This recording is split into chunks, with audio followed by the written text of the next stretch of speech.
Bienvenue dans cette nouvelle saga. Épisode d'Histoire du continent. Aujourd'hui, on plonge dans l'histoire d'un groupe qui a fait vibrer les scènes du monde entier avec une énergie explosive et bien sûr un style inimitable. Il s'agit des Têtes Brûlées.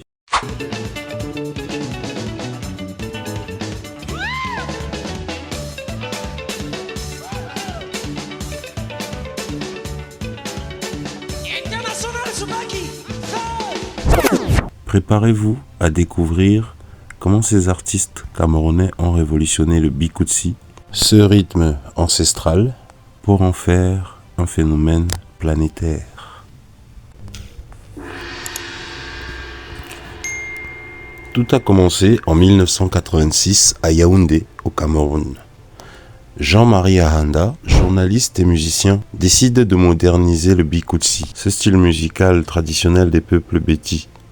Avec son groupe qu'il baptise les Têtes Brûlées, il s'apprête à faire souffler un vent de rébellion musicale. Et pourquoi ce nom ? J'ai découvert la musique que j'allais nommer le bikutsi parce que cette musique n'avait pas encore d'appellation précise. Certains artistes disaient qu'ils pratiquaient les kangs, certains autres les niens, enfin une certaine variété de noms que, en tant que journaliste à cette époque, j'ai fédéré un peu dans mes écrits sous le nom de bikutsi. Donc c'était une équipe très élargie que nous avons appelée les Têtes Brûlées. C'est qu'ils sont prêts à briser toutes les règles, à bousculer les traditions pour imposer leur vision avant-gardiste.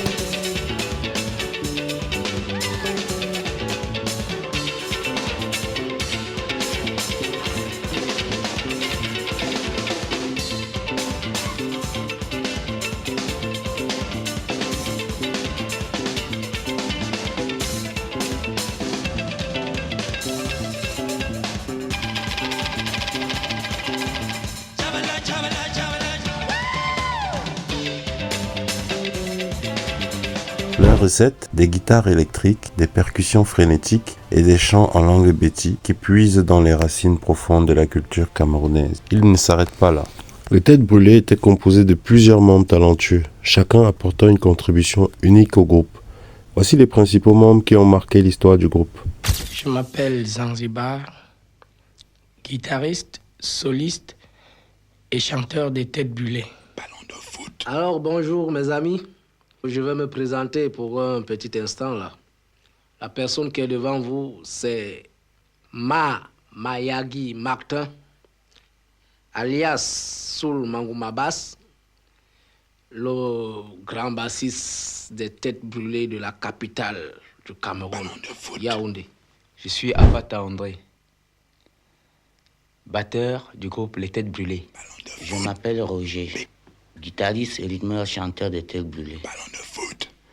Moi, c'est John Mary, c'est Anda, manager, ballon de foot, chanteur des Têtes Brûlées.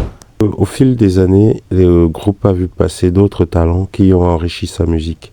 Cependant, les 5 noms ci-dessus sont les figures clés qui ont marqué l'âge d'or des Têtes Brûlées. Leur tenue, peinte de motifs fluorescents, et leur performance scénique délirante marquent les esprits.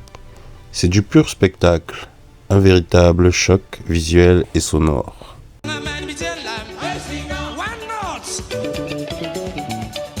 Dans les années 1990, les Têtes Brûlées explosent sur la scène internationale. Avec des albums comme Bikutsi Rock et Hot Heads, ils s'embarquent dans les tournées en Europe, en Amérique du Nord et dans toute l'Afrique.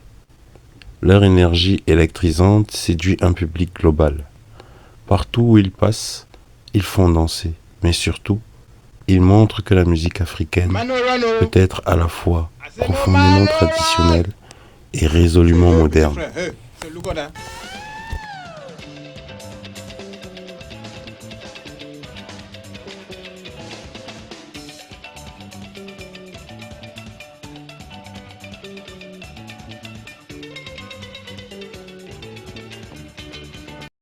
Les Têtes Brûlées n'ont pas seulement modernisé le bikutsi, ils l'ont immortalisé. Des pays fantastiques, beaucoup plus développés que le nôtre, des gens aussi sympathiques qui comprenaient un peu plus, à mon sens, la valeur de ce que nous avons appelé le concept Têtes Brûlées. Aujourd'hui encore, les artistes comme Lady Ponce ou Catino continuent d'évoluer dans l'héritage qu'ils ont laissé. Nous sommes absents de la scène mondiale avec nos vibrations. Il y a le reggae, il y a la musique sénégalaise, il y a la musique sud-africaine. Il y avait le makossa, mais le makossa est une musique urbaine qui n'est pas vraiment notre pur sang, si j'ose dire. Ils ont prouvé que les racines culturelles ne sont pas un frein, mais une forme infinie d'innovation.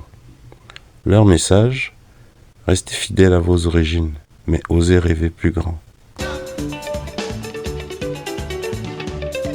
Silence, feu.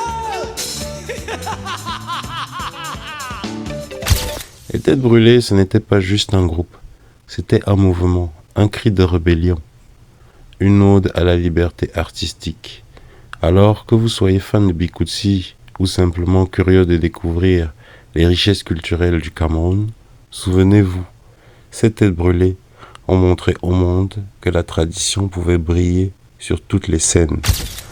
Merci d'avoir écouté cet épisode d'Histoire du continent et à très bientôt pour une nouvelle plongée dans les trésors de notre patrimoine africain.